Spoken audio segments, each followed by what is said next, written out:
First, I want to thank everyone for joining us for this collaborative event. It's hosted by the Rochester Labor Council's Racial Justice Committee and Education Committee, as well as the Rochester chapter of Coalition of Black Trade Unionists. I'm Kendall Bell, your moderator, and I work for the IUECWA, which is the industrial division of the Communication Workers of America, as a staff representative. And I'm also the second vice president of the Rochester Labor Council, and I chair the Committee on Racial Justice. Facilitating tonight's event with me also is Colin O'Malley, who is the Chief of Staff for the Rochester and Genesee Valley Area Labor Federation and Rochester Labor Council. So tonight we're going to talk about racism and the labor movement. Racism and the resulting struggles for racial justice aren't new. And for centuries, we've grappled with these ideas in the United States. The labor movement has struggled with questions of race and racism many times over the course of its existence. And if we study the history of our movement closely, we can see that the labor movement has a mixed history of doing the right thing when it comes to racial injustices. At times, we were advocates on the front lines with workers of color as they demanded justice. And at other times, the US labor movement acted to help exclude workers of color and prevent any hopes for their advancement. In recent years, the nation has once again come to a critical turning point on questions of race and racial justice. Without deepening our understanding of the issues at hand, and without a clear-eyed look to our history, we will fail to bring the labor movement forward. And this brings me to our guest presenter this evening, the award-winning activist, author, and syndicated columnist, Mr. Bill Fletcher Jr. Bill has a long history of work within and alongside the AFL-CIO, helping unions and regional labor bodies to understand the importance that race and racism play in our daily work. He's been an activist since his teen years, and upon graduating from college, he went to work as a welder in a shipyard, thereby entering the labor movement. Over the years, Bill has been active in workplace and community struggles, as well as electoral campaigns. He's worked for several labor unions in addition to serving as a senior staff person in the national AFL-CIO. And today he's here to help guide us down a path to developing a labor response to racism and build true and deep solidarity. So for the first part of our program, we'll be asking questions that are predetermined. And the second part will be a Q&A that all of you can participate in. You can raise your hand to indicate you'd like to ask a question, and we'll try to call people in order the best that we can. Or if you'd like to ask your question anonymously, there's a link that'll be put into the chat, and you can ask your question there, and we'll actually verbally ask it for you. So without further ado, we would like to get started. And Bill, before we go into our Q&A, is there anything you'd like to share, just a little bit of background about yourself that I didn't touch on, or perhaps why it's important that we are doing this kind of workshop and doing this work? Well, thank you for inviting me, Kendall and Colin. No, there's nothing really I want to share about myself. I'm funny about that. But I want to say, first of all, happy St. Patrick's Day, a day late. And that the struggle for Irish national liberation and unification is actually a struggle that has a lot to do with race. And that's maybe something that we can talk a little bit about later.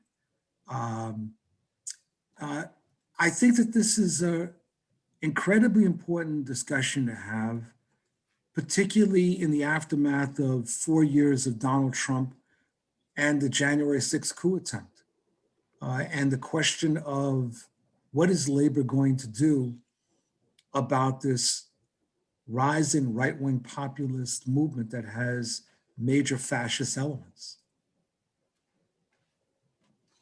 Okay, well, thank you. So let's just get right into our first question. Why is the labor movement especially situated to combat racism in the United States? Because it's one of the few places in the US that brings together workers across racial and gender barriers. And we live in a very, very segregated society. And it is easy for people, if they are living in their own cocoon, to not deal with people other than themselves. And the difference is that with the unions as a social organization, they bring together people across those boundaries. That doesn't mean people are going to necessarily agree. Frequently, we don't. But it does mean that there's a possibility of breaking down barriers to increase in tolerance and greater understanding.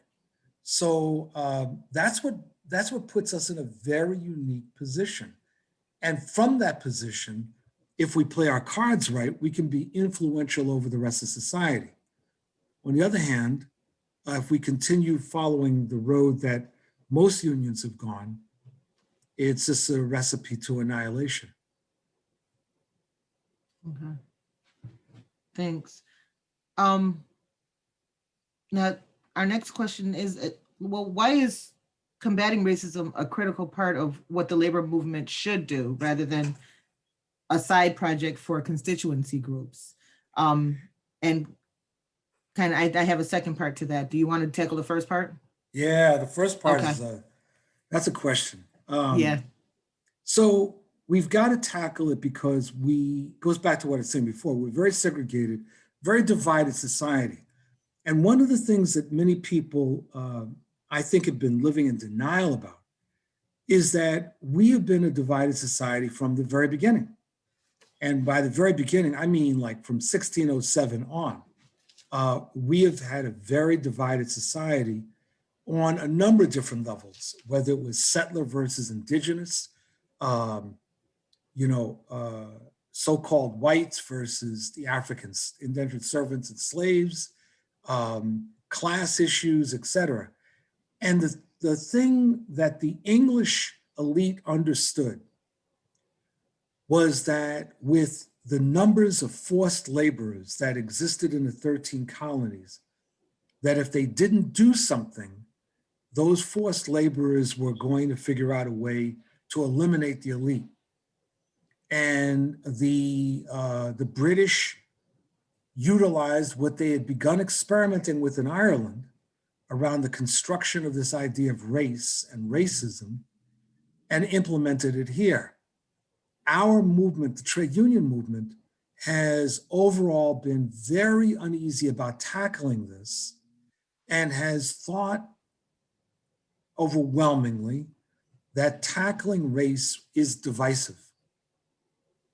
And that's sort of like saying to someone who has an infection that if we treat the infection, it may hurt you.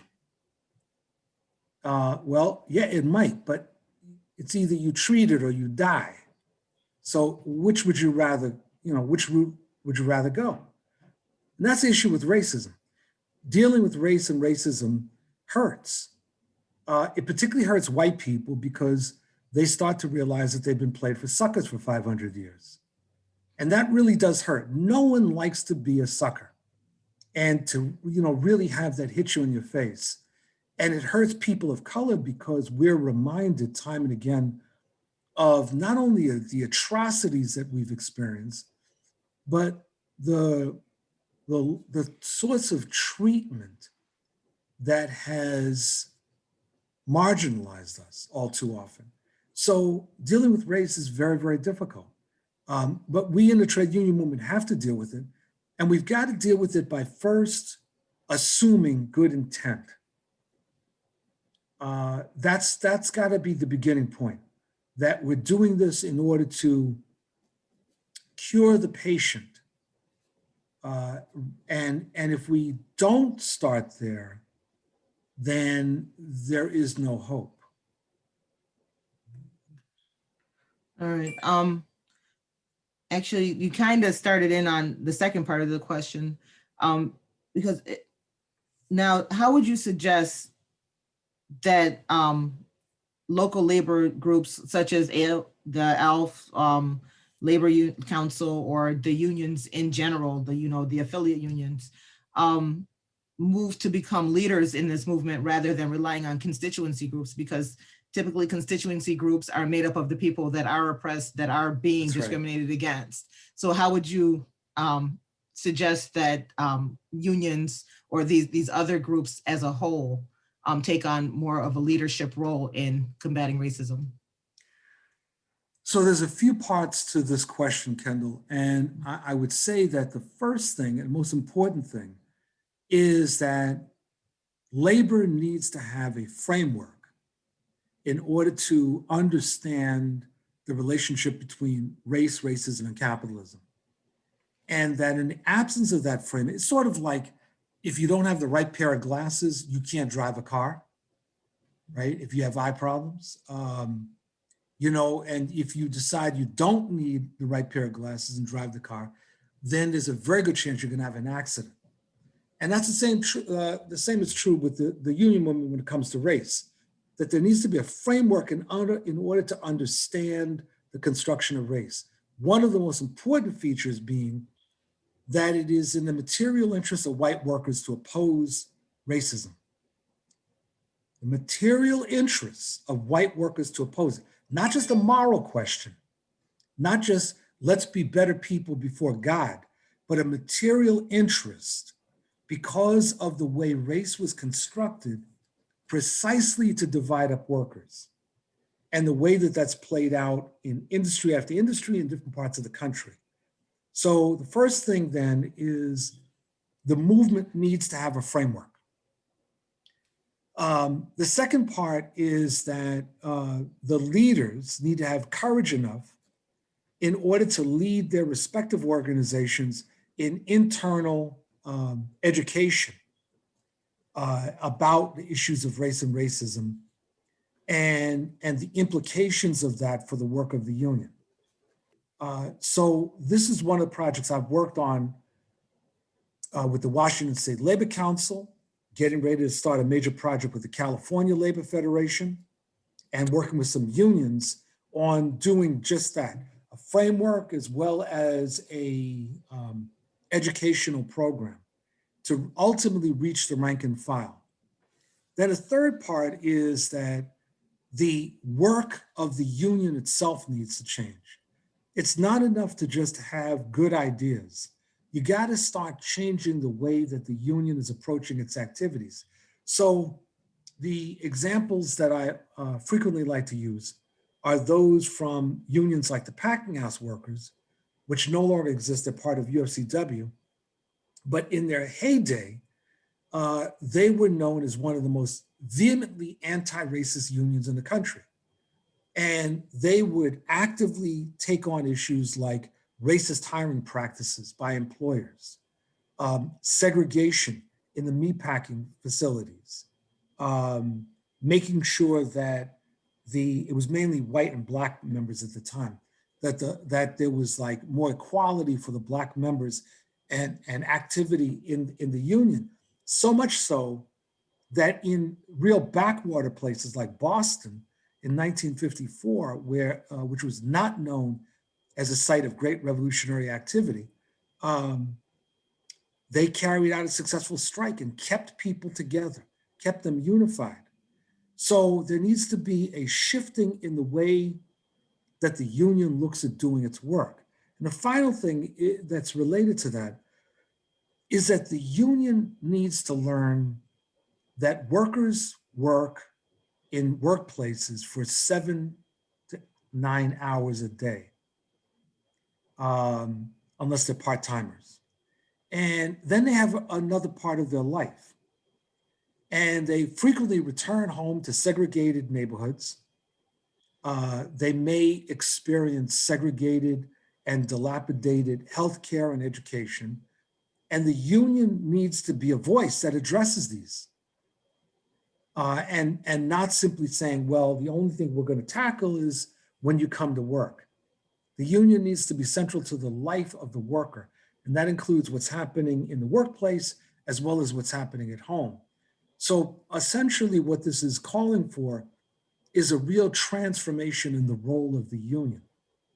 And that's going to be challenging. And for many leaders, very scary because they're more comfortable with the idea of dying calmly and painlessly than they are taking the risk of living, but changing the way that we go about doing our work. All right, thank you. Now that said, we know that often otherwise good unionists, people who are good leaders and doing the work, that we think is important every day, they unintentionally prop up white supremacy within union spaces.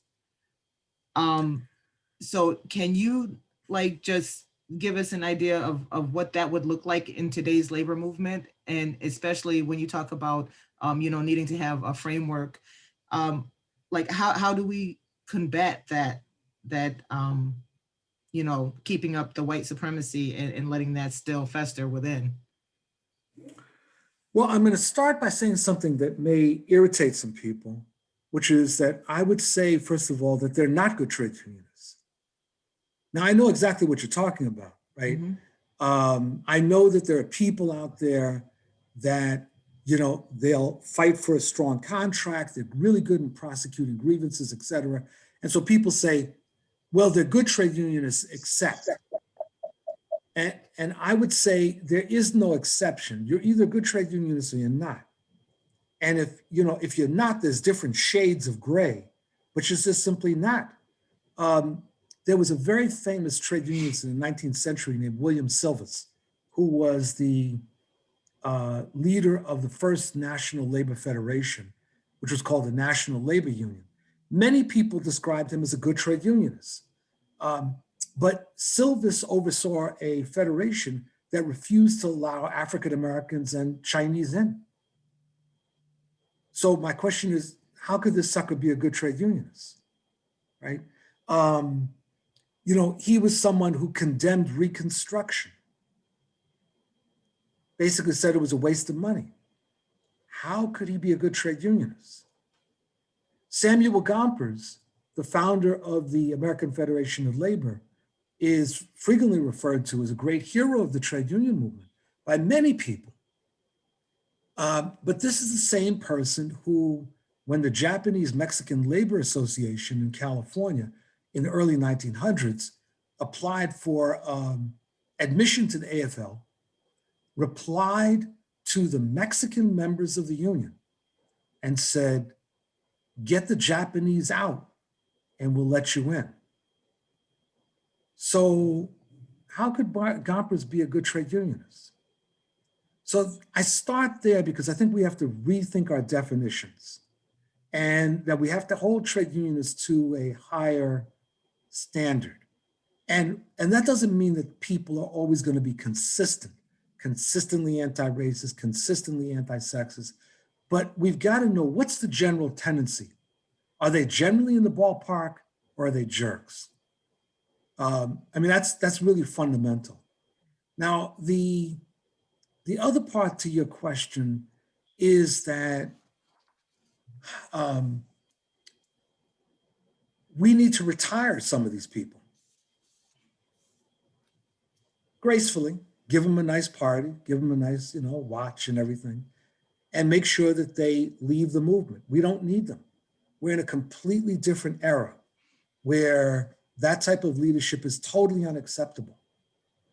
We need leaders that are thinking constantly about uniting workers and uniting with other social movements and bringing about change. And there really is no role for people who are half-stepping, particularly on race. I want to know when there are fascists in our ranks, and there are, that we have leaders that are going to say, no way, we're not going to tolerate this. This is not, there is no room for fascists in our movement. I want to know that we have those leaders. I don't want to have leaders that say, well, they're not really that bad and they're really a good fighter on the grievances and give them a break. You don't have to agree with them in everything. No, it doesn't work that way, particularly after January 6th. So we need to hold our leaders to a much higher level, Kendall, higher standard. All right, so tell me, what do the actual activities, what are you looking, should we be actually doing to demonstrate being committed and a committed anti-racist union movement, rather than a union movement that doesn't even acknowledge race as a key tool of division and exploitation? Well, some of the things that I was raising earlier, beginning an internal educational program focused on the members, starting with the staff and leaders, but going to the members. I think coalition building with, social justice formations. I think that there is a particular role that white trade unionists need to play with other whites, and particularly rural whites, where you have people that may not interact with those of us of color and are very susceptible to incredibly backward ideas. So we need to have a rural project that is part of the work of the trade union. And that's more like a community-based thing, and using our members who are in rural areas as a core of that. So we've got to be thinking about the union as a whole, as an organizing center. We need to be taking up issues around healthcare and housing. So for example, there's this great book, The Color of Law, written by a guy named Richard Rothstein, about the way that it's mainly about housing and the way that housing has been segregated actively with the support of government since the 1930s. This real conspiracy of government, real estate, and banking that has increased segregated neighborhoods. Well, the union movement should be involved in taking on that issue of segregation, housing segregation, as part of our work. And really talking with our members about what does it mean to have our members segregated in this way. So that's what I meant before about changing the practice of the union. Now I realize that some people are going to object. They're going to say, Bill, we got enough work to do in our workplaces. Now you're talking about this community stuff. And I would say that I'll put a dollar to a donut that to the extent that the union is perceived as being interested in more than just the grievances of a few people and is actually interested in broader issues, we will probably enlist more members as activists as opposed to fewer. All right. Now, this last one is purely, your opinion. But do you think that it's more effective for the labor anti-racism movement that the face of it be Black, Indigenous, people of color? Why or why not? I don't use the term Black, Indigenous, people of color, otherwise known as BIPOC. Let me explain why before I answer your question.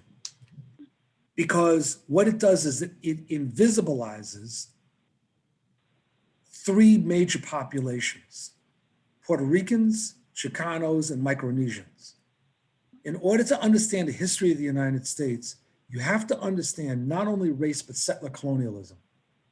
That the United States exists both because of the genocide against the Native American, as well as racial slavery against the African, plus the expansion of the United States and the seizure of northern Mexico, the seizure of Hawaii, the seizure of Puerto Rico, the seizure of the Philippines, and Micronesia.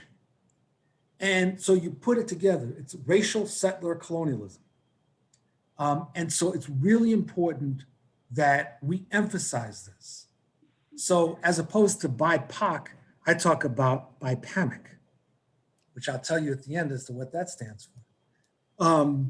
Now, to the gist of your question, I think that the movement against racism needs to reflect the way the working class looks.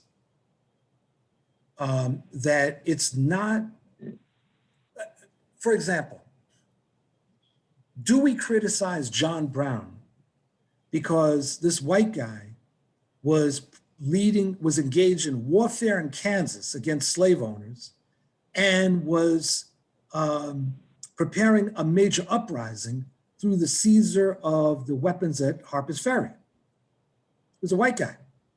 But some people would say, well, the white guy shouldn't have been doing it. But my attitude is, well, like, why the hell not, right?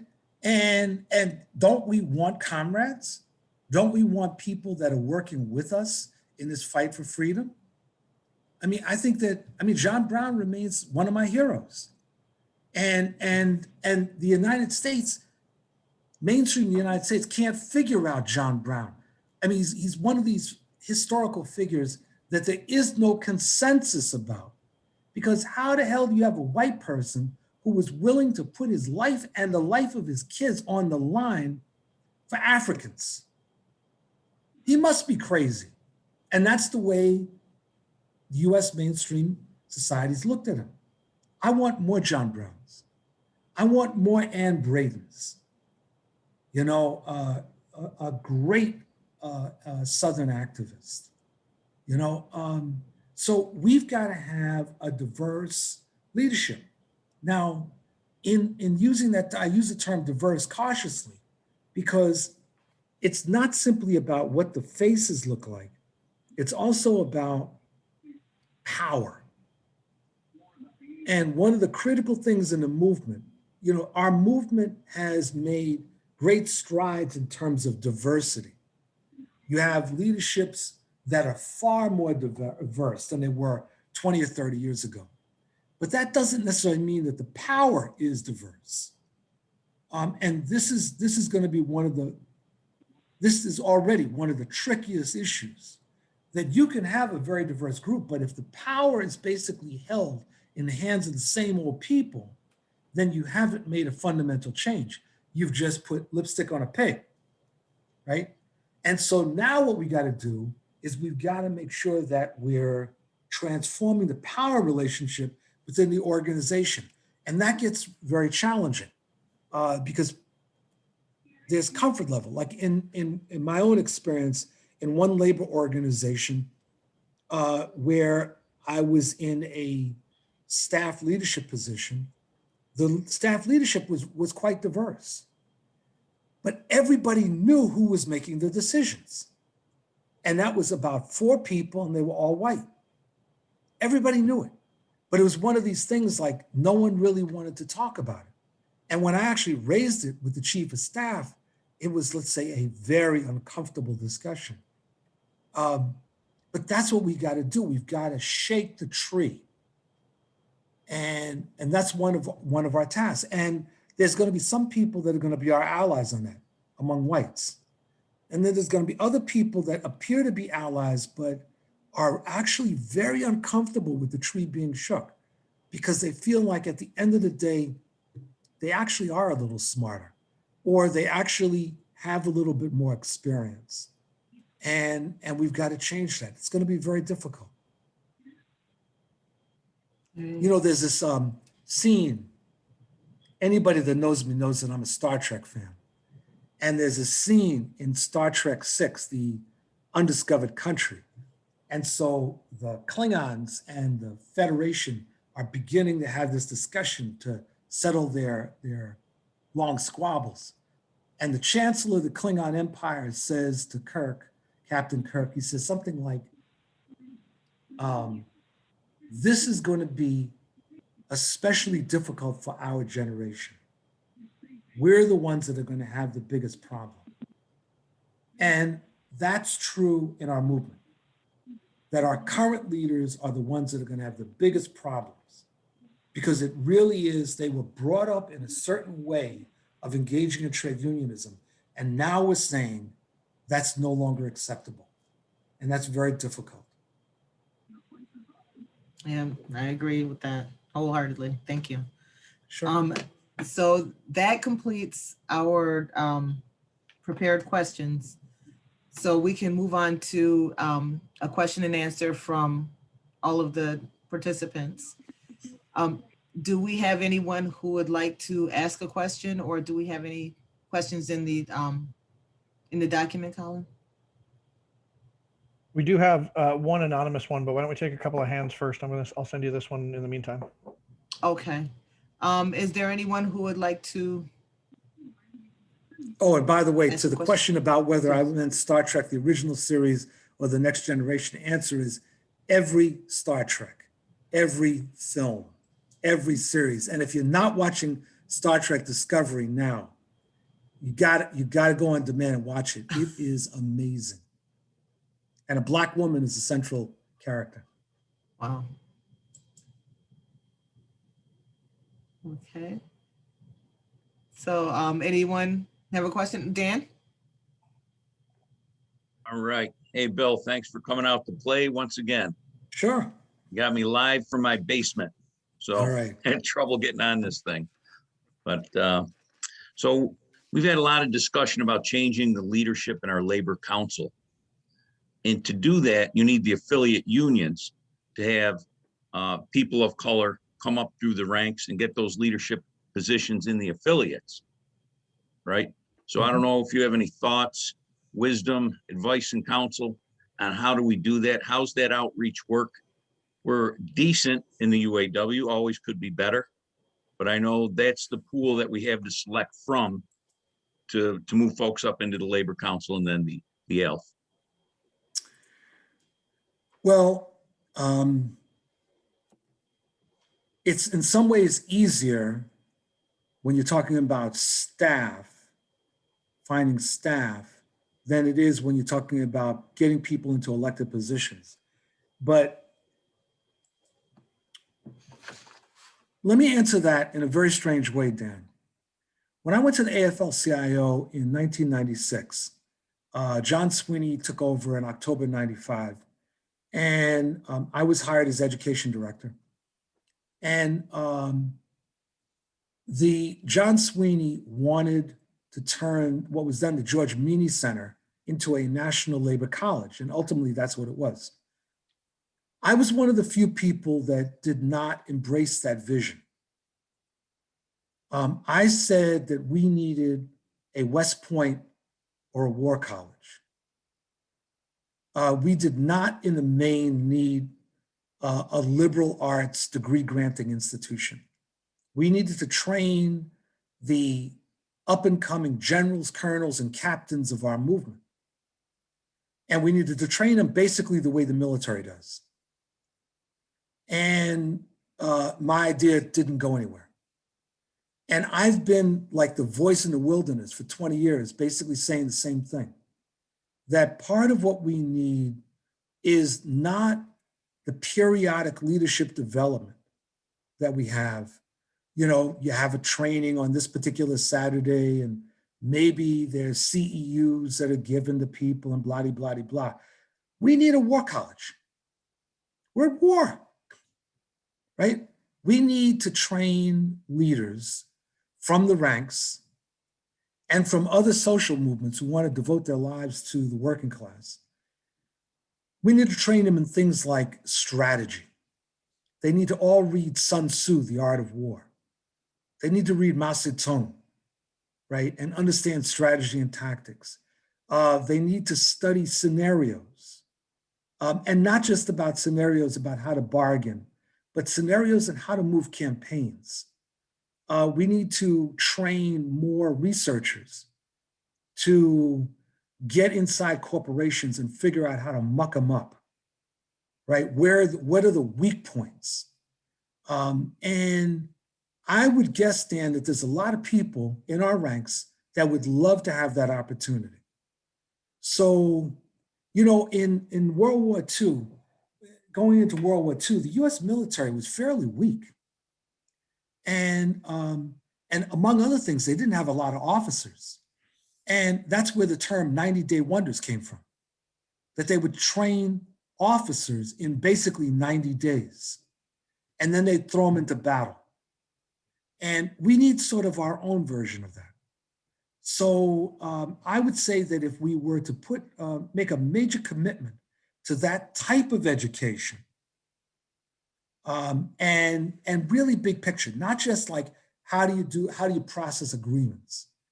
What's a good art, how best to be handle an arbitration? We will get the people that we need.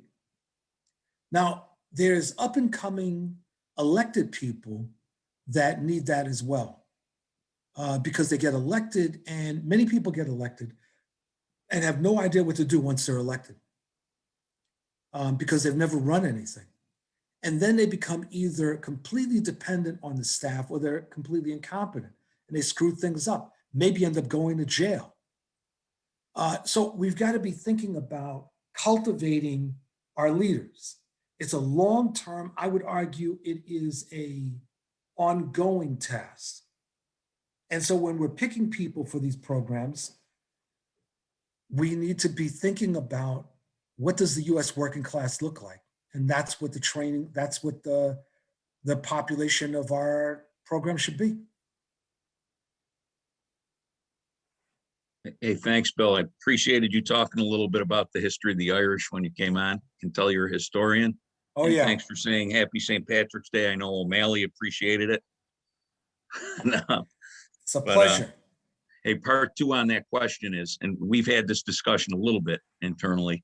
So you do cultivate people of color, Black and brown folks within your locals, women that in a manufacturing outfit typically weren't in leadership roles, but when they take them on, they get poached by our international union real quick. Right, right. So, and I know the thing is just keep at it, but I'd like to hear your thoughts.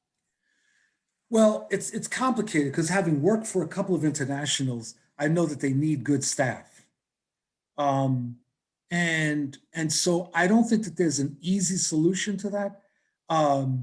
But what was clear, like when I was at SEIU, the international could not poach people without the agreement from the local, which I thought was basically good, even though it screwed me up a couple of times with some people I wanted. But I thought that it was good in terms of managing the relationship between the international and the local. So I think that sort of balance is important. But there's like a lot of people out there, and we need to be constantly cultivating them and not putting all our eggs into the basket of the great woman or the great Black person or the great Puerto Rican, but really thinking broadly about bringing people in, recognizing that many of them may not survive. When you were talking about poaching, I actually thought what you were going to raise is people going into management, which also happens. Some of our best people, right? They get picked up by management. And part of that is about careers. That in many of our unions, people don't think that they have a career future. And this is one of the reasons I think that there needs to be term limits for leaders.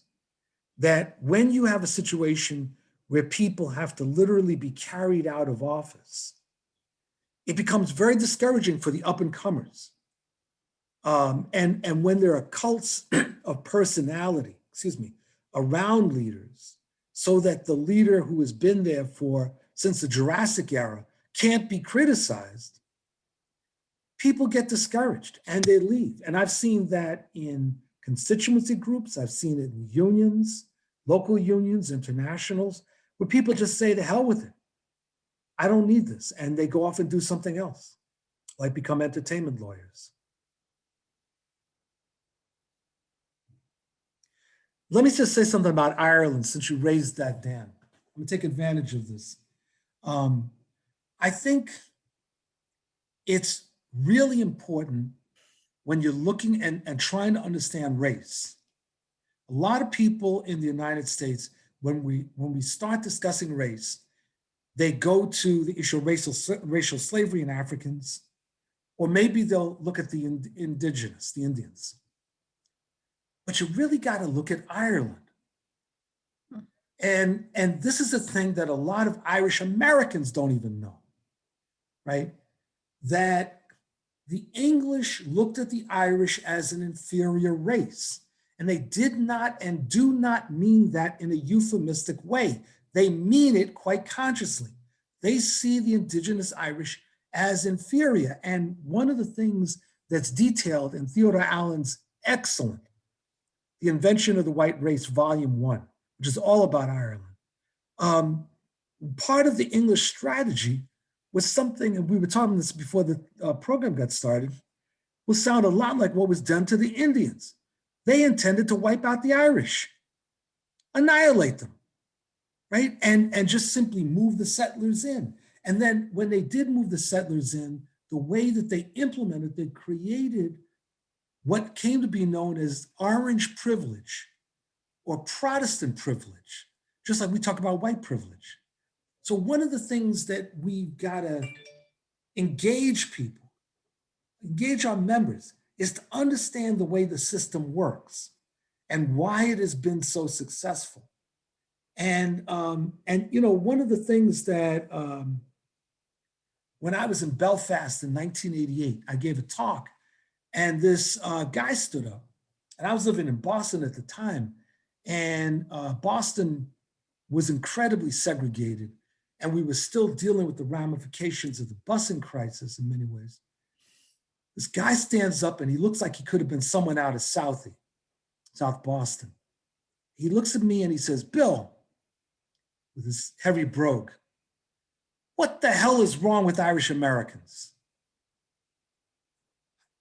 "What do you mean?" He said, "Look, you've walked around Belfast. You see the way we're treated. You see what's happening to us here. The British are treating you the same way, treating us the same way that you're being treated in the United States as a Black man. How can Irish Americans not see this?" And I sat there and I smiled, wishing that someone from South Boston had actually asked me that question. So I said to the guy, I said, "What you got to understand is this. When Irish get on those planes in Dublin, Belfast, and Derry, and they fly over the Atlantic, they go through this cloud. And when the plane comes out of the cloud and lands at Logan Airport, JFK, Philadelphia, they get off as white people." And the guy looked at me, smiled, and had no further questions. Right? That's the discussion we've got to have with Irish Americans. I don't think so. Thank you. We have, let's see, an anonymous question. We have another one in the chat, and we've got a couple hands up. Any way you So want to go. I'm gonna do the anonymous one first, because that one's been up there for a bit. It says, you talk about the material interest of white workers fighting racism. I 100% agree. What about recognizing the material interest of the Democratic Party and the trade union leaders that support it as a defender of the racist capitalist order? As much as the fight against bigotry is essential to the struggle of the working class, is not the struggle against those that tie us to our class enemy essential? How can one fight against racism without a fight against its material foundation in class society?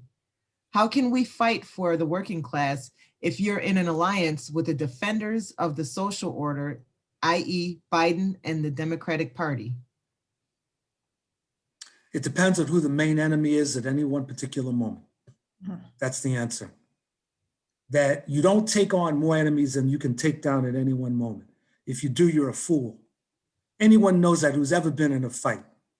You don't go into a fight with a gang unless the gang is with you, right? If you're going into a fight, you want to pick the person who knows you can bloody the most and the quickest and take them down. So at any moment, there are alliances, and alliances are always shifting. Now, at a fundamental level, I can say as a leftist that I'm in favor of socialism. I don't see the Democratic Party as being a socialist party. I don't think that they're going to get us there. But I think that the main enemy right now is represented by what I would call the neo-Confederacy, which is an alignment of right-wing populists, including secular and religious forces, as well as neo-fascist groups, as well as forces like the Koch brothers, well, it's the Koch brother now, that are looking to repeal the 20th century. And so there are tactical alliances, in this case, a tactical alliance with Biden, who, when he's pushing things like the COVID bill, we should be supporting him loudly. And when he's doing things that are wrong, we should be opposing him.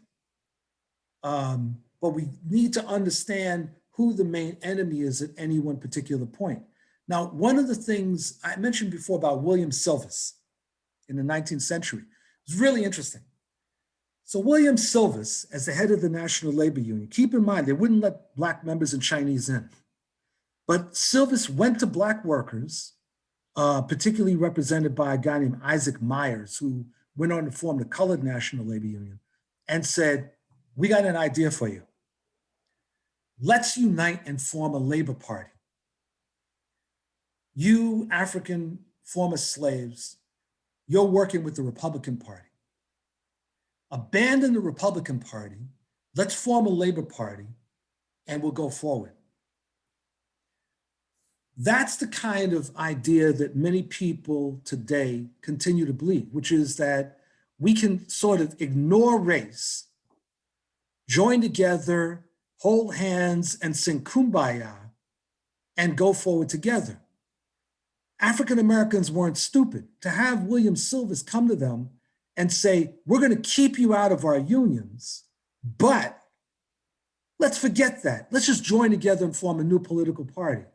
What do you think, we're nuts? I mean, we just fall out of a tree or something? You know, the fight for working class, the working class has to prove itself capable of leading. And that means that it has to fight to unite, and it has to remove the barriers. If it's not willing to do that, if it's going to pretend everything is hunky-dory, that we can just push race aside and join together in some utopian class struggle, it ain't gonna happen. The class struggle and the struggle for racial justice, the struggle for gender justice, they are all intertwined. Thank you. Next, we have actually 3 hands up, and one of them is the question that was in the chat. So we're gonna go Arseni. I'm not sure if I'm pronouncing that correctly. And then Liz Henderson, and then Putney next. Yes, hi, thank you for this discussion. I just wanted to ask your perspective, Bill. You mentioned, you know, broader alliances with, can you hear me okay? Yeah, go for it. Okay, so you're putting on your headphone. You mentioned broader alliances with, you know, other social movements. You know, one of the big social movements right now is, you know, focusing on, you know, issues of policing. You know, it kind of ranges from defunding the police to abolition. That's certainly a big conversation in Rochester right now. You know, it's a conversation in the labor movement as well. I'm sure you're familiar with, you know, the different points of view on that. So I just wanted to ask your opinion. How do you see that conversation, and sort of where do you come down on that?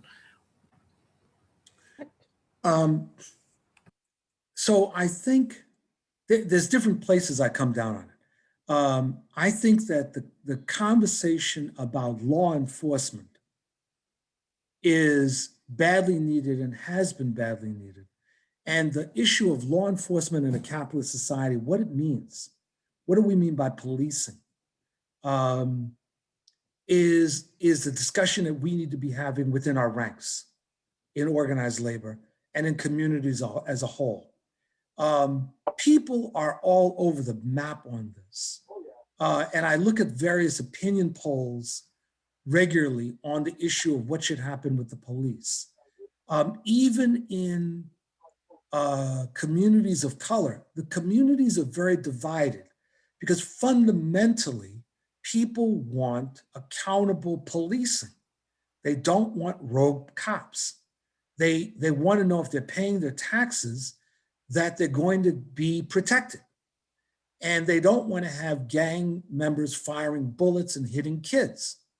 But they don't want rogue cops, and they don't want our lives to be valueless. And so the discussion about how Black lives should matter, how Native American lives should matter, et cetera, this is an essential discussion to have right now. And in many of our unions, when this issue comes up, there is a pushback from the right wing of our ranks that will say, well, all lives matter. Well, historically, that's just simply not true. And it's demonstrable. All lives don't matter. All lives should matter. So if someone wants to raise the banner, all lives should matter, I will salute that banner. But the reality right now is all lives don't matter.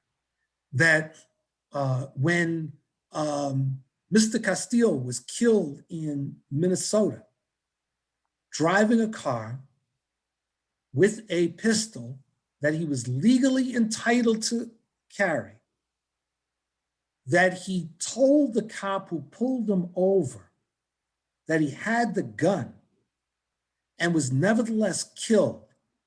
And the National Rifle Association, which is supposed to be defending anybody that has even a BB gun, refused to come forward and address that. You understand Black lives don't matter. And then when a few weeks later, a white woman was mistakenly killed by a Black cop in Minnesota, in Minneapolis, there was a hoopla. And this cop was not only expelled, he was jailed. And the atrocity of her death drowned out any cry of, what about Castillo? Black lives don't matter. The population that has the worst experience proportionately with the police are Native Americans. And in the aftermath of the George Floyd murder and the uprising and protests that took place, there was very little discussion about Native Americans and the police. So this is an issue that is not just Black and white. It is really about racialized populations. We know damn well that if Floyd had been Italian, Polish, Irish, that would not have happened. It just simply wouldn't have happened. Or if it had, someone would have locked up those cops right away with no possibility of them getting out on any kind of bail. We know this. That's the kind of discussion that we have to have. And we need a movement. We need to win the trade union movement to understand the importance of consistent justice and consistent democracy.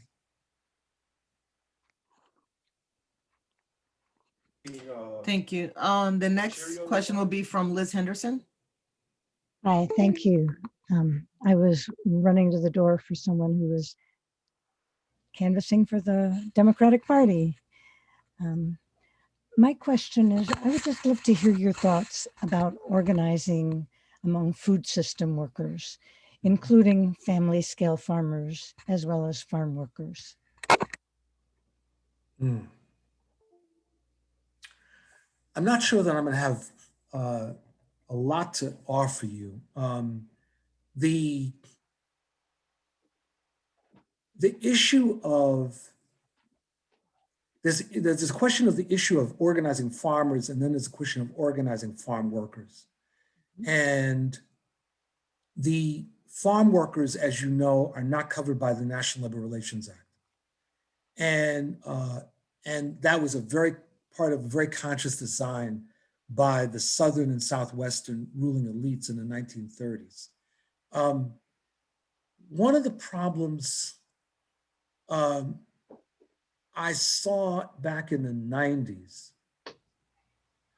with the ability to organize farm workers necessitates a level of institutional support that by and large, they have not received from the larger trade union movement, except in certain critical moments. Because most of these unions and these efforts are not going to be able to sustain themselves based on union dues. The workforce is very much in flux, and they need major assistance institutionally. There needs to also be a strategic decision as to whether organizing farm workers should include a reform of the National Labor Relations Act.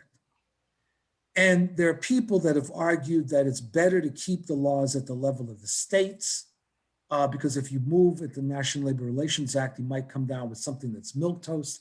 I'm not sure, but I feel like that debate needs to happen. The issue of organizing farmers is a different matter, which I have very little knowledge of or experience with. The one thing I would say, though, that struck me, I was active in Jesse Jackson's campaigns in '84 and '88, and I was really struck in '88 by the reception he received from white farmers in the Midwest, and that he was able to talk with white farmers about the crisis of the family farmer and connect that to issues of race and why family farmers needed to be part of a rainbow coalition. The family farmers were a population that was targeted by fascists like the Posse Comitatus and Aryan Nation during the 1980s, because many of these family farmers were losing out, they were going bankrupt, and they were very, They were very receptive to fascist arguments about who was behind that, particularly focusing on Jews.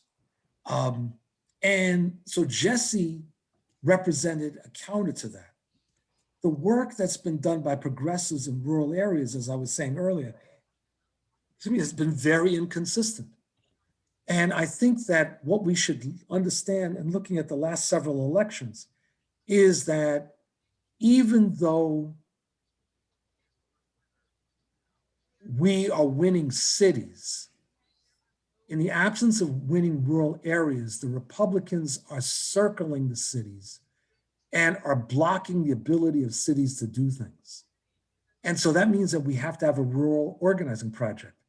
And some of that is being done by a group with that name in the Pacific Northwest and in a few other places. But that's all that I can really offer. You know, what Jesse Jackson supported was the movement for parity with supply management. And that's coming up again. Yeah. People should Thank take you. a look at that. Thank you. Yeah. Okay, next we have Putney Nix. Hello there. Hey. Well, I have a question to ask you. You mentioned how the Irish fought back against the English. My question is, when the slaves first came from Africa, there had to be warriors among the slaves. During the time, the plantation owners only had single-shot muskets, and with a bow and arrow, you could shoot at least 10 to 15 times a minute. Why didn't the African slaves fight back against the slave owners? And my second question is, we have the movie at the current time called Judas and the Messiah and the Black Messiah. It's a movie basically showing that the Black Panthers tried to fight back. Now, in our history that we have about the unions or about the United States, we never have any stories about the Black people fighting back except for Nate Turner. Can you give me your opinions on why didn't the Africans fight back, and why aren't the Black guys stepping up in American society now? So thank you for that. So first of all, we actually did fight back, and I'll get to that. The Africans that were brought over beginning in 1619. Well, actually, let me go back. So the first Africans to arrive in North America post 1492 seem to have been the result of Sir Francis Drake raiding Colombia and freeing some Africans and dropping them off around North Carolina. But the steady introduction of Africans really is after 1619. And during much of the 1600s, the Africans that were forced to come here came as both indentured servants and slaves. Now, what that meant, and we got to be very clear about this, is that Africans never came here voluntarily until the 19th century. I'll get to that later if we have time. They were captured and brought here. Now, as an indentured servant, and Irish were also indentured servants, and there were other people that were indentured servants, an indentured servant would be in slave-like conditions for 7 years and then would become free. So in the 1600s, you had Africans who were indentured servants and slaves. And during the 1600s, the African indentured servants, the European indentured servants, and the Indians were constantly revolting, constantly. And the most famous of the revolts was Bacon's Rebellion, which started in 1676. And it was actually a rebellion against restrictions on being able to steal more land from the Native Americans. But as the rebellion unfolded, it took on a different direction. And it was a rebellion that included Africans and Europeans fighting side by side. And when I talk about fighting, I'm talking about with guns, not with harsh language. There were constant rebellions that were taking place and conspiracies that were uncovered. So the Euro-American in bringing Africans over here, one of the things that they did was to make sure that as best they could to divide them up so that people couldn't talk to one another, so that they didn't have a common reference. Because when they were captured in Africa, they didn't look at themselves as like, well, we're all Black people and we're getting screwed. These were people from different empires, tribal groups, and kingdoms that were sometimes regularly at war with one another. So if you had somebody from what's now Ghana in a slave ship with someone from what's now Mauritania, they're not necessarily going to look at themselves as brothers and sisters.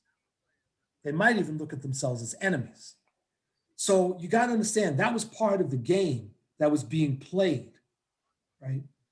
But once people were here, and even actually on their way over here, there were rebellions. The rebellions took different forms. There were mass suicides where the slaves refused, they jumped overboard in the Atlantic, knowing that it was death rather than being slaves. Then they get here and there are these regular rebellions. In 1741, there was a conspiracy in the colony of New York, and it was Africans and it was Irish indentured servants.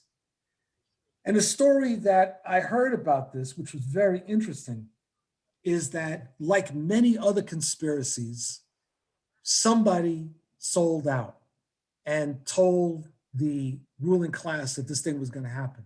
So the rebels got arrested. And before they were executed, they were interrogated. So they asked the Africans, what was the objective of this rebellion? And the Africans said to kill all the white people. And so, you know, there's no real surprise there.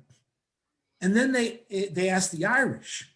They said, well, what was your objective? What was the objective of the rebellion? And the Irish said to kill all the white people.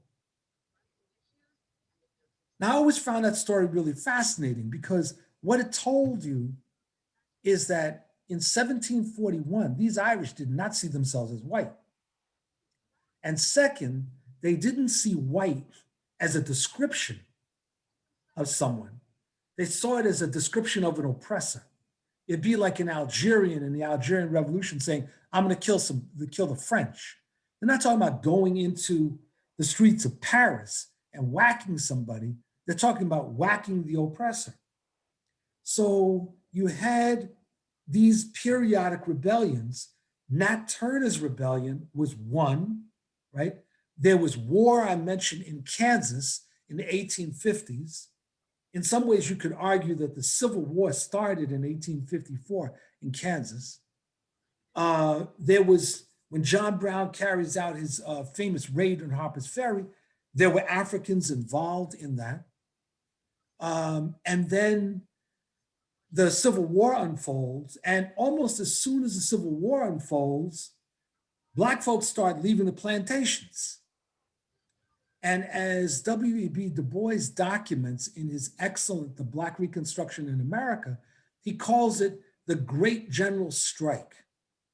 That particularly when the Emancipation Proclamation was issued, the African slaves basically just, in thousands, just walked off the plantations, and it crippled the Southern economy.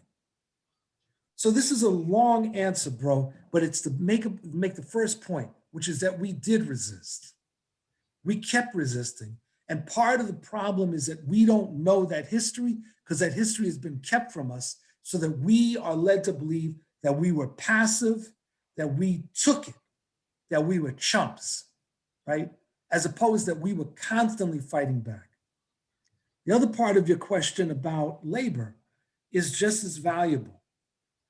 That when we're taught the history of organized labor in the United States, you basically think it was white people, right? And then every so often you hear about a Black person like A. Philip Randolph. As opposed to understanding that the history of organized labor is more akin to streams of water coming down a hill that then ultimately merge into a river. So one of those streams was started among white workers in the 1830s, 1840s.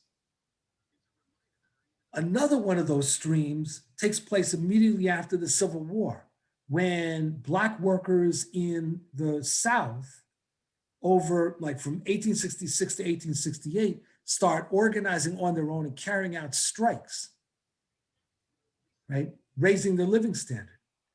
There was during the same period when I mentioned that guy, William Silvis in the National Labor Union, when Black workers were not allowed into the National Labor Union, they said, okay, we're going to form the Colored National Labor Union, which will be open to all workers, including whites and Chinese. The Knights of Labor, which follows in the 1870s, was open to whites and African Americans, not Chinese, unfortunately. Which probably contributed to their collapse. And Black workers played a major role in places like Virginia in organizing. Black workers were very, very involved in the industrial workers of the world, in the Great Timber Workers Strike in Louisiana in 1910 to 1912. Black workers were there. Field artillery was pulled out against the strikers by the state militia. You could go on and on. We have been there. This history has been kept from us. One of the seminal works on this is by Philip S. Foner, F-O-N-E-R, Organized Labor and the Black Worker. And I would recommend that everybody read it. It came out in 1974. It may or may not be in print anymore, but you can still get the book. And when you finish reading it, you'll have a completely different impression of what we did, what we've accomplished. And then you ask yourself, why did we not know this? Why did Chicanos not know about the contributions that they and Mexicans had to the labor movement in the United States? Just as a quick example, there's a book by a guy named Zaragoza Vargas, Labor Rights or Civil Rights. And one of the things that he talks about is that when the Congress of Industrial Organizations was being built in the 1930s, they were getting, in the Southwest, they were getting direct assistance from Mexico, from the Mexican unions. You know, it's like we in the United States, we often think of ourselves as a source of all light and life, right? All knowledge comes from us. It was Mexicans that helped to build the US trade union movement in the Southwest. And almost nobody knows that. You got to ask yourself why. It's interesting when you come across this, it changes your perspective. Bill, real quickly, why is it seems to be a lack of black males in the labor movement at the present day? What? Why don't we have more black guys in the movements? There are plenty of black females, but the black male seems to be disappearing.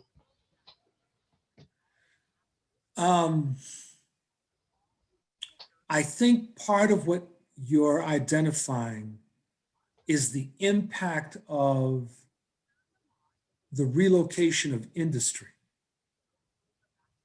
And that a lot of manufacturing jobs were very heavily male. And as those closed down and were moved either overseas or more likely moved to rural parts of the United States, the people occupying those jobs were gone. And so we've had this transformation within the trade union movement with the rise of a greater percentage of public sector and healthcare jobs than we had in the past. So I think that that's part of what's being seen. Black men are not disappearing, but the labor movement has definitely changed with this relocation of manufacturing. Okay, thank you very much. Sure. Okay, we have a few anonymous questions. Okay. Okay, the first one is, if race is used as a dividing line, doesn't a focus on economic bread and butter issues serve to unify us better than a focus on race? No. What's the next question? No, I'm just joking. I'm sorry. No, I mean, it doesn't. And the reality is that there's a long history in the United States of people believing that we could unite by ignoring that which divides us. So I don't know whether there's any members of the United Steelworkers in the audience, but when the Steelworkers started as the Steelworkers Organizing Committee in the 1930s, their approach to organizing, and they were very successful organizing, was that they would go into steel mills that were segregated and they would not deal with the issue of racial segregation. And their idea was that a rising tide raises all boats, so that if you unionize everybody in a segregated place, you'll raise their living standard, everybody will feel better, even though they're segregated. So what that meant was that you would have a unionized workplace with the African Americans and the Chicanos still at the bottom in the most dangerous positions, but they were being paid more than they were before. Well, over time, it became very clear that this was not really acceptable for the African Americans and Chicanos, that they did not want to be kept at the bottom, and there was amazing tension that brewed within the steelworkers and resulted ultimately in a consent decree in the early 1970s because it became a legal action. This is the kind of stuff that can tear you apart. You can't build lasting unity based on ignoring differences. In 1892, there was a famous general strike in New Orleans. The docks were segregated racially. There were white locals and black locals. And there was a collective bargaining matter, and the black and white locals came together to fight management. And they stood firm. And the militia was brought out and everything, but the workers won. That was in 1892. Samuel Gompers sent them a congratulatory note saying, oh, this is wonderful. The next year was the 1893 Depression, which was the worst depression the United States experienced before the Great Depression of 1929. People were losing their jobs all over the place. The dock workers, who a year before had been united in struggle against a common employer, were literally killing each other over jobs. Killing each other, throwing each other into the water, drowning people in the fight over jobs. So this tactical unity against an employer lasted for less than a year. So the economic battle, as important as that is, and there's certain battles, obviously, I'm not saying that we shouldn't have common battles like Medicare for all and things like that, but we should understand that, well, let me use an analogy. So when the Titanic sailed across the sea, there were different layers in the Titanic. And when the Titanic went down, a lot of people died. And at the bottom of the Titanic were the poorest people. That was called steerage. Now, they were locked in there. They simply couldn't escape. So when the Titanic went down, their death was assured. People on the higher decks, they had a chance of surviving. They may or may not survive. That's the way the United States operates. There's many of us that are trapped in steerage. Now, you can say, well, we got to make sure to keep the boat afloat so that people in steerage don't drown. And I appreciate that. But if the boat gets a leak in it, I want to have as much chance as the next guy to get the hell off the boat.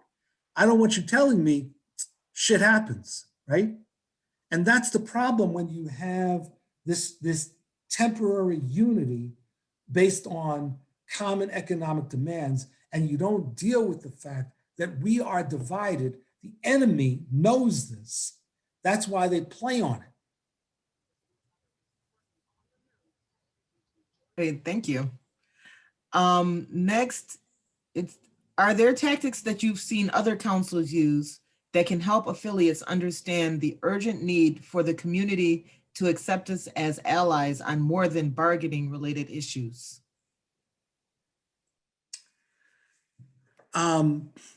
Yes, the Stanford, Connecticut organizing project of 1998 through 2000. So when Sweeney took over the AFL-CIO, one of the things that they decided was that the issue of organizing was not going to be just a matter for the affiliates, but that the AFL-CIO was going to get involved.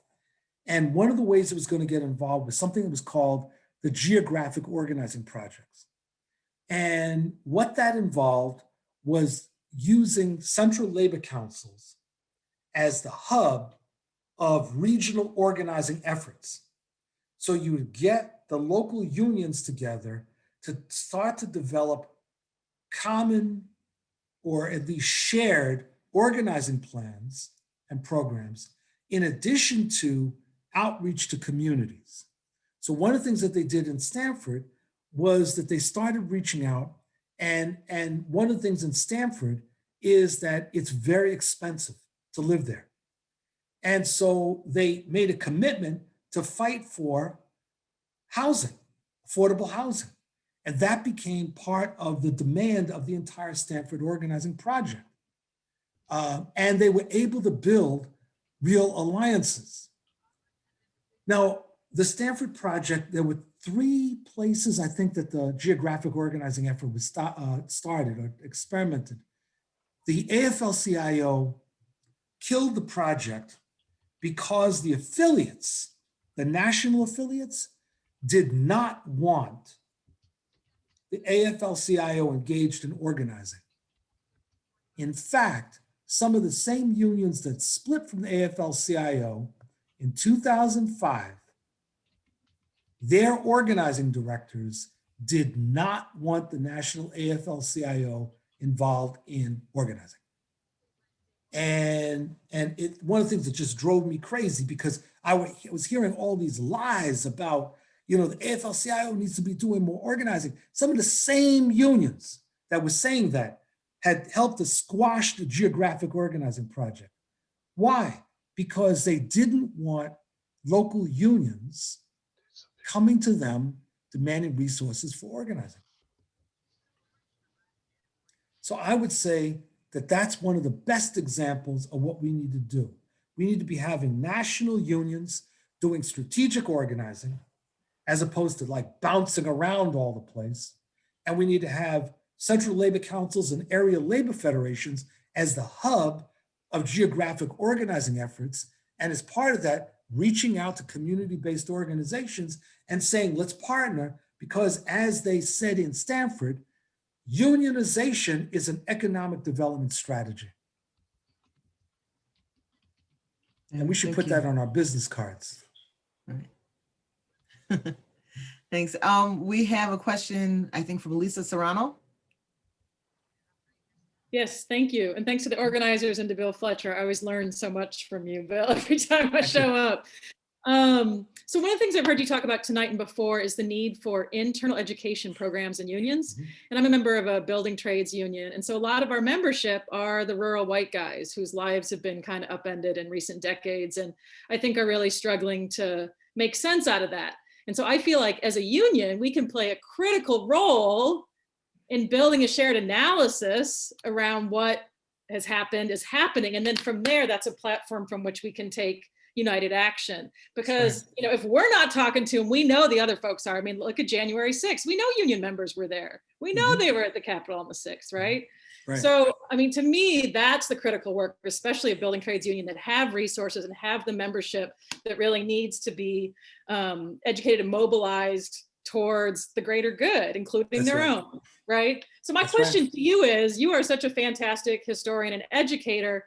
Is there curriculum out there that we can access to do this work? Because I feel like I have a fair amount of experience, but I don't have curriculum. I know there's other people in this community that are labor organizations trying to do this work. They don't have, so we're sort of starting from no, and I know there was a Common Sense Economics from the AFL. Maybe that was yours. And then there was a newer one that is rumored not to be as good. I know there's United for a Fair Economy. But what, help me out so that I can help move some of that work and then help other unions do the same. Well, I'm really glad you asked. So there's a few answers to that question. First, I'm gonna start with what's available in terms of racial justice education, and then I'm gonna work my way backwards. So the Washington State Labor Council has a curriculum that I helped to work on, and they are more than willing to provide that curriculum to anybody that wants it. The Secretary Treasurer is a woman named April Sims, and she's the person to approach. Great conversation with her about a year ago. So yes, I will follow up with her. So that's one thing. The New York State Nurses Association is using a version of what we developed in Washington State and has tinkered with it, and they're available. Their executive directors told me that anybody can use that, right? So it's out there. Okay, now, in terms of Common Sense Economics, yes, that was a project that I oversaw. And we worked on that in the 90s. And it flatlined. And it flatlined because the affiliates really didn't believe in it, despite all of the rhetoric. And the National AFL-CIO supported it for a while.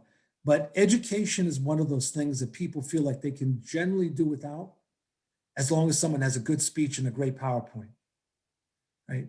So then what happened was at a certain point, people said, damn, we really needed Common Sense Economics. So they started another one. And I'm not saying this because I was overseeing the first one, but it wasn't as good. It just simply wasn't, because it was much more agitation and less education. There are groups that are out there. The Center for Popular Economics at UMass Amherst, United for a Fair Economy, as you mentioned, that are two really good outfits in terms of providing material. The old common sense economics, I've talked with many people about it. The stats and everything else would have to be redone, which wouldn't be impossible at all. But there would have to be a team of people that really put it together. It's not like a one-person operation. So I would say if you're looking for something quickly, I would go to CPE or United for a Fair Economy. And I would tell them Bill Fletcher said, we should talk to you. They're both very good outfits. And one of the things about the building trades, back around the same time that we were doing common sense economics, in IBEW, there was something called COMET. That was a kind of basic economic education that was aimed at trying to get members to understand the importance of organizing. And then there was a version that was broader called MEMO. And Jeff Grabelski, who's at Cornell in New York City, was the prime mover of that. And those were important. The thing that I think experience tells us that in doing economic education, and particularly now in the kind of post-Trump administration era, we've got to understand that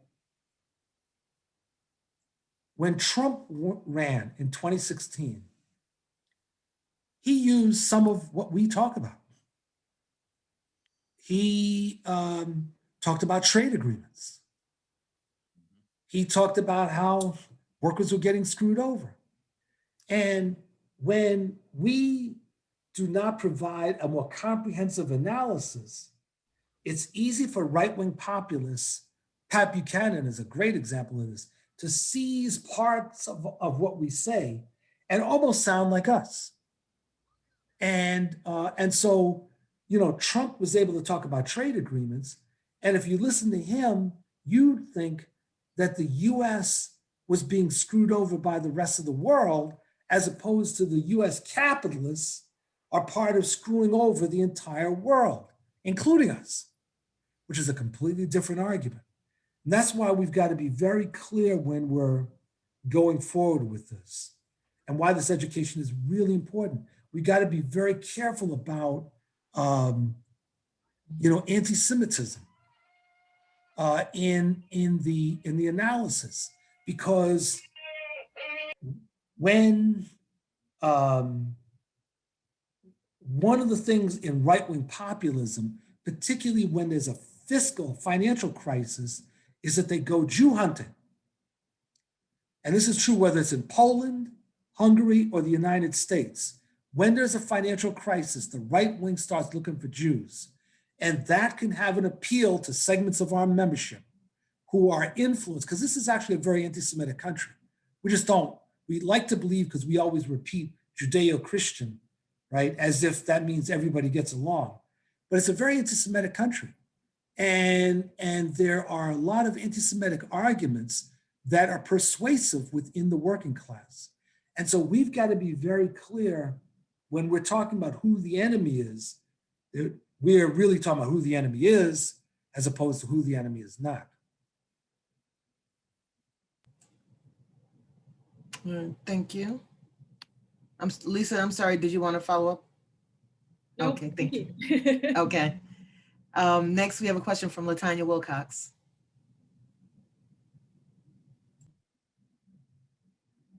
You're on mute. Yeah, I was trying to unmute. I'm talking Okay. from my phone.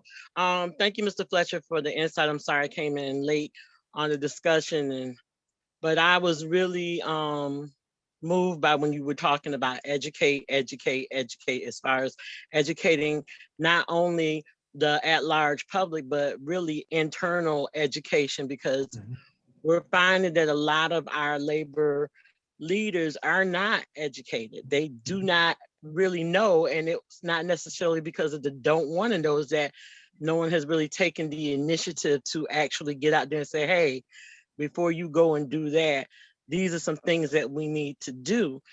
So I'm applauding that, because that's one of the things. I belong to the Federation of Social Workers, IUECWA, and our goal for this year, our president has mandated us to educate not only those of us who are in leadership, but those who are coming up in leadership, and those who are interested in possibly pursuing our positions, to be ready to be able to take over and move forward with the agenda at hand. So my question is, with getting this education, could you kind of talk about how important it is to map your area, meaning that knowing the environment, the people that you're around, and staying focused on the trends that seem to be happening?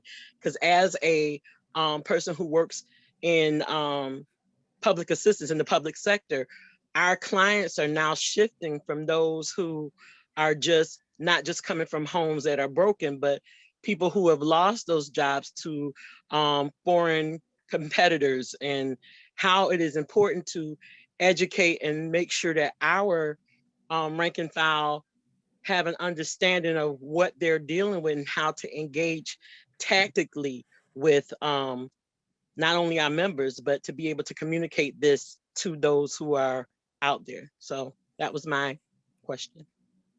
So I'm going to answer that in two parts. I want to start with something about education. And in 2011, I was asked to write a book that came to be known as "They're Bankrupting Us and 20 Other Myths About Unions." And it was during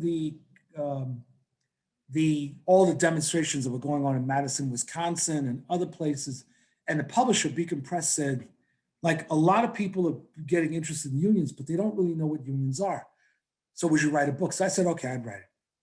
So I was trying to figure out how to go about it. And I had this experience, and the experience shaped the way the book came out. I was flying from San Jose to San Diego on my way back to the East Coast. And I was reading a book about the global trade union movement. And there was a woman sitting next to me, and she kept looking over at me. I wasn't sure quite what she was looking at. And then she said, "I'm always interested in what people are reading."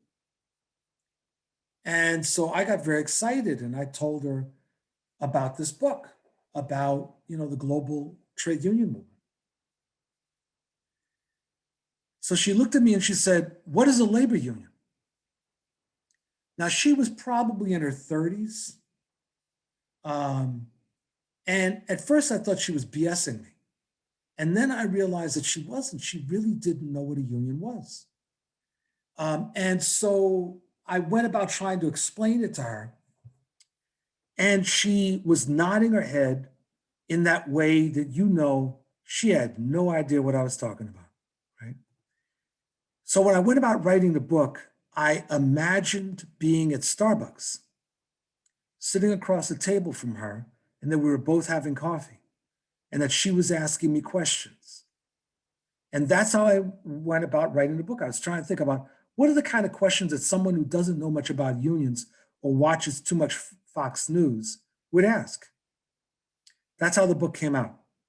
And the purpose of it is to reach people that don't know much about unions, including our own members, because many people join unions, they have no union history in their families. I'm a born again baseball fan. And one of the things that I found out was that in the 1970s, when there had been this thing called reserve clause, which was like indentured servitude in baseball. You got hired by a team and you were held on by that team until they wanted to get rid of you. And a black guy named Kurt Flood from the St. Louis Cardinals challenged that and went to the Supreme Court, and he lost, but he shook up baseball, and the union representing the players then developed a brilliant strategy to break the reserve clause and open up free agency. And as a result, salaries for baseball players skyrocketed. Well, today's players who are making all this money, many of them, if not most of them, think that they're making it because they're great. They don't understand they're making it because of the sacrifices of Kurt Flood and the strategy Marvin Miller played out, right? And so when you don't know that history, you can draw all of the wrong conclusions. And many of these players have, thinking that they're getting this because they are great, until they're out there in free agency and nobody's picking them up. So that's point number one. Point number two is, in terms of mapping, one of the most important things, there's two parts to mapping. There's what every trade unionist should do in every workplace, which is mapping the workplace and understanding who are the leaders in the workplace, leaders with a small L.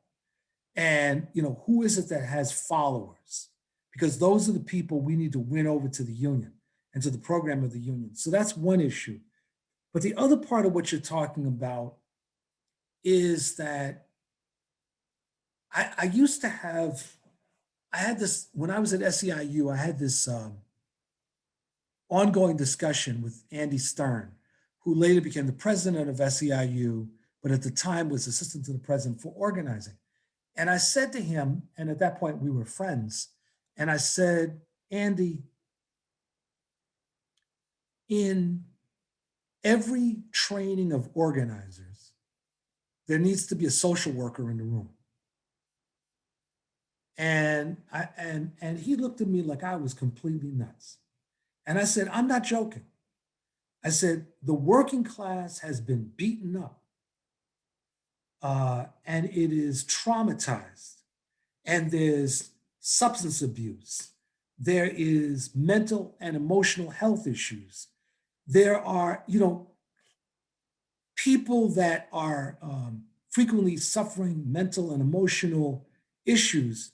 They feel alienated, and they look for other people who feel alienated. And we're the union movement, and we're a movement of alienated people because we're getting screwed, right? And so we get people that come to us, not necessarily because they're looking to engage in a movement, but they're looking for people like themselves. But they come into our movement and we don't know how to handle it. We don't know how to deal with the trauma. We don't know how to deal with the substance abuse. We don't know how to deal with people who are bipolar or schizophrenic. And you get sometimes complete disasters. And so part of what I would say, which may go beyond what you were asking, Latanya, is that it seems to me that we've got to understand workers are total people. They're not nice people, they're not bad people, they're people. And they got all kinds of stuff going on. And then if you're going to organize the working class, you got to keep in mind that it's not just about we're going to be fighting for this contract demand. And it's not even that we're going to be fighting for social justice. We got to understand that some of the people that we're working with are damaged. And that has an impact on social movements. I'm a Marxist, and Marx emphasized that the masses make history. But I have a little addendum to that. It's called the Fletcher Addendum. And it goes like this: the masses make history, but individuals can sure screw it up, right? And I think we all know, we've all experienced that.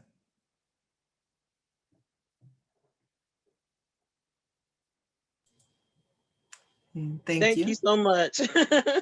Sure. Hey, we have one more anonymous question, which actually probably would be more appropriate for our next presentation, but since it's asked here, we will ask it. Yeah. We're having a hard time standing up against police tactics when we have a police union as part of our council. Suggestions on how to balance these issues and support Black Lives Matter.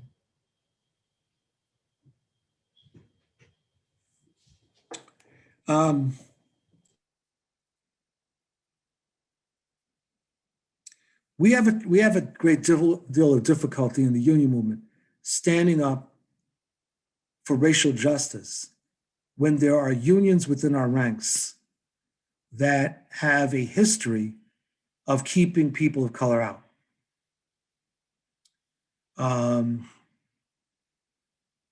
I grew up in New York City, and my parents were both good union people. My mother's still alive. She's still a good union person. She's a UFT retiree. My father would say to me, there's two kinds of unions in this country, Bill. There's the corrupt, racist unions that we see in the building trades. And then there's the unionism of Harry Bridges and the West Coast dock workers. He said, that's the real unionism. And you may not know much about the ILWU, but my father, I mean, what's interesting is that we were growing up in New York, not in San Francisco, not in LA. And in New York, my father knew who the ILWU was. Why? Because they represented a different brand of trade unionism. In 1934, when the ILA at that point in the West Coast carried out a strike, which ultimately became a general strike, Harry Bridges went to the Black community in the Bay Area and said, I need your support. And I know that you want to desegregate the docks. We're fighting for a hiring hall so that everyone will have a fair chance. You back me, I'm fighting with you, for you. The Black folks supported him, never regretted it. Desegregated the docks. That was real unionism. So, excuse me, I'm starting there because the issue is not fundamentally about the cops. The issue is about what kind of unionism we represent. A. Philip Randolph has a famous quote that I've always used. The essence of trade unionism is social uplift. He didn't say the essence of trade unionism was collective bargaining. He didn't say it was about arbitrations. He said the essence of trade unionism is social uplift. And then the quote goes on, and it's good to look it up. Says the union labor movement has been home of the poor, the disenfranchised, et cetera. There are two forms of unionism in this country. There is the unionism that is inclusive and fights for social justice. And then there's the unionism that fights to protect the perks for the small number of people that they represent. The question is, which side are we on? I don't think that this is just about the cops. So I think that the challenge is for what's the bottom line for being considered being in the labor movement. And my answer to part of this is this. Yes, there are police unions. I think that every worker should have a right to unionize, including cops and including soldiers. Absolutely. But that doesn't mean that they're in the labor movement. To me, I have a higher standard for being in the labor movement. And it revolves around what Randolph said about what the essence of trade unionism is. So I think, and we can talk about this more next time, that we need to have, going back full circle, we need to have a debate about what we mean by trade unionism and what's our bottom line. And if we're dealing with the police unions, that should be in the context of what is our stand on law enforcement? What kind of policing do we want in this country? And do the cop unions agree with that? Or are the cop unions simply instruments to make sure that every time they kill one of us, that they get away with it? That's just the question. And the other part of that, which I think is we have to address, is that governmental bodies that sign these collective bargaining agreements with the police unions, that give the police unions the kind of rights that many of us would thirst after in other sectors, they're directly complicit. So you hear these governmental people saying, oh, we can't do anything because that's what's in the contract. Now, you know, I'm not a lawyer, but let me let you in on a secret. I don't know any collective bargaining in the United States where the union can impose the contract on the employer. Now, maybe you guys know some. Maybe in Rochester, there's some examples and some exceptions. I don't know of any union that can impose a collective bargaining agreement on an employer. And if that's the case, then these governmental bodies that sign these agreements are directly complicit. And we need to be holding both of them accountable.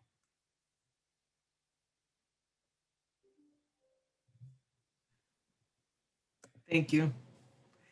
Next, we have Colin. So we've got about 10 minutes left here, and I guess I'm gonna ask a question and use it as a way to encourage folks to our next conversation with Bill here. And I'll just put the description in the chat real quick and the registration link for those who want to join us next time. I'll tell. So it's going to be March 31st. It doesn't say there. March 31st, 6 p.m. So we got just a little under 2 weeks. So my question then is this, you know, part of the reason we're bringing this together, and it's not like race hasn't been an ongoing, 500-year conversation in this country, but part of the reason that it comes up now is not just because of the importance of its history, but because it's been forced on the plate by movements, right? Social movements have forced the conversation to the table in a way that hasn't been true in even just the immediate history. And so my fear, because I think it's a patterned fear for the labor movement, is that we miss another era of activists who are diehard, running movements, doing the work without ever seeing a dime of pay, and are ready to roll in and really organize. And at some point would see that if they were working with us more closely, would see that so many of the conversations of economic justice are wrapped up in the framework that we can provide.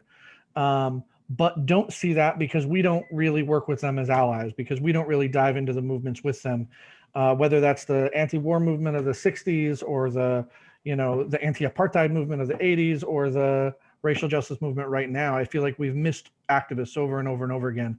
And I'm wondering what your sort of last minute advice is on how we can not miss this moment.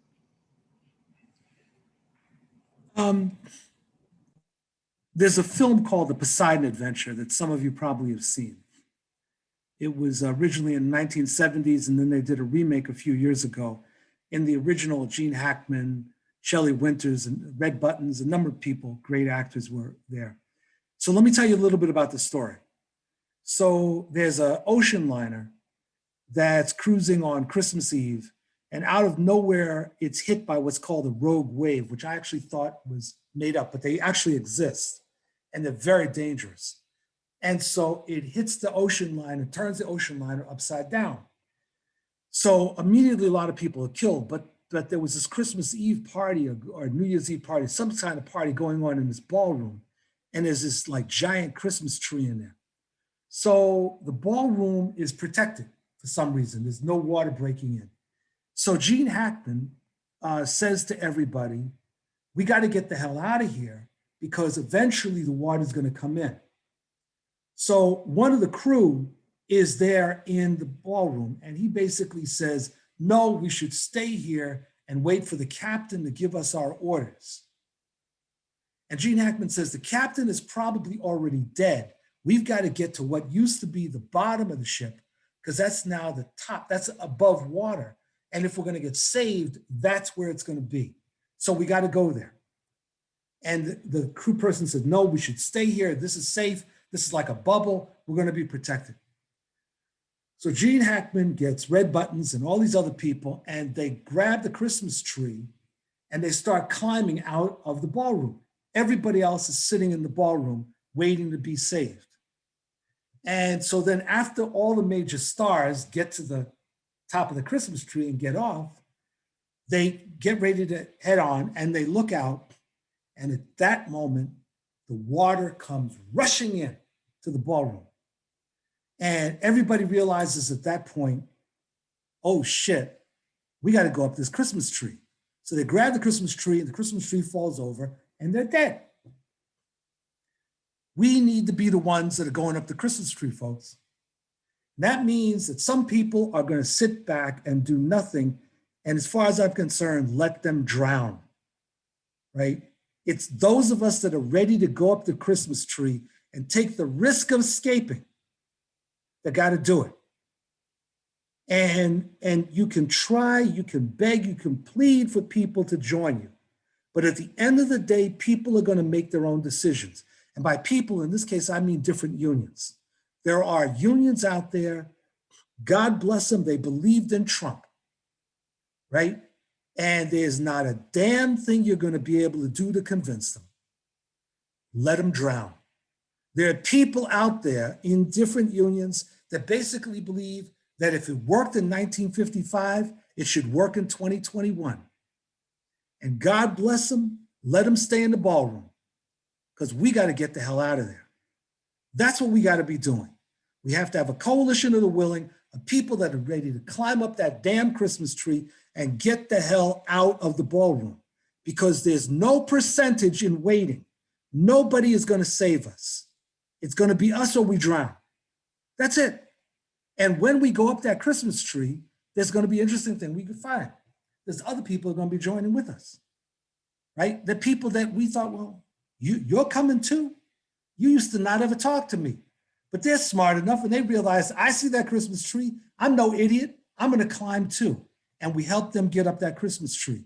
And they are comrades of ours. They're partners of ours, right? And they're sharing with us the same objective.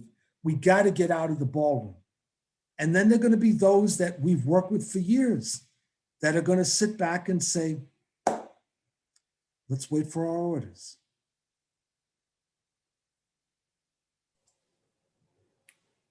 Thank you. Thank you. That's actually a perfect way to, I think, end the session. Oh, we have one. Oh no, Marv, you're clapping. Okay. Well, I thank everyone for attending the session. I've seen a lot of comments. This great session. It was amazing. Great conversation, great points. I learned a lot. I will be watching the recording again because I had to moderate, so I didn't get to catch everything, but I appreciate it. Bill, we thank you for coming and sharing all of this information with us, answering our questions, and breaking it down for us the way you did. So thank you. It was an absolute pleasure. Very much honored by this. Thank you. So we'd like to remind everybody, as Colin mentioned, we will be having another presentation with Bill, and it will be around law enforcement and unions. So we invite you all to come back on March 31st at 6 o'clock, same bat time, same bat channel. And hopefully we will be able to have another spirited, robust conversation. So that said, I'd like to wish you all good night. All right. And Take look care forward now. to seeing you again.